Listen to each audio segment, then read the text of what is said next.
Labvakar Latvijā un arī citviet no Posnos. Mēs esam Katmandu un Nepālā, ir 9:00 vakarā un ir pagājuši 8 stundas kopš zemestrīces, kas bija 7,4 baļu stiprumā. Viena no trakākām lietām, ko esam līdz šim piedzīvojuši. Un iespējams arī bīstamākā lieta, kas mums ir atgadījusies tik tālu.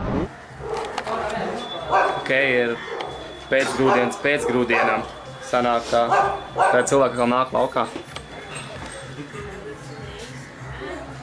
Mēs tagad atrodamies Katmandu centrā, un mēs neesam vienīgie cilvēki, kas atrodas uz ielām, jo ģimenes neuzticās vairāk atgriezties ēkās, jo sagaida, kad būs vēl spēcīgāks zemestrīce. Es šodien atrodos hostelī tieši momentā, kad ir zemestrīce, un viss, ko tu vari domāt, ir cik ilgas sekundes, cik laiks tev nepieciešams, lai tiktu no turienes laukā, un tu jau vizuāli jau domā līdzi, ka tā bruks griezt iekšā vai vēl nezinu kas. Bet man paveicās, es tiku laukā un redzēju, kā blakus ēka nogrūst. Tev ir sajūta, ka tu stāvētu uz plosta, tev nav nekādas kontrolas, un tu nesaproti, kas ir galva reipst.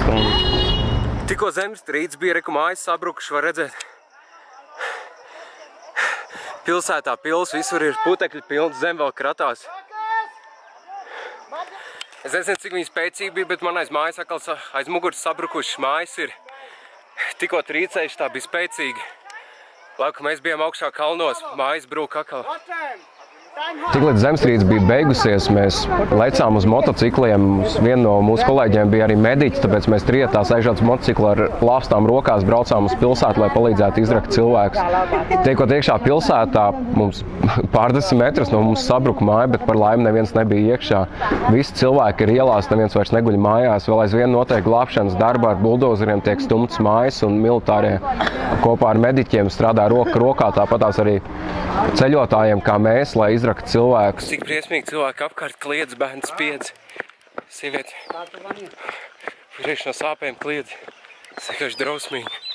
Kas tur notiek? Visur apkārt putekļi mākoņi.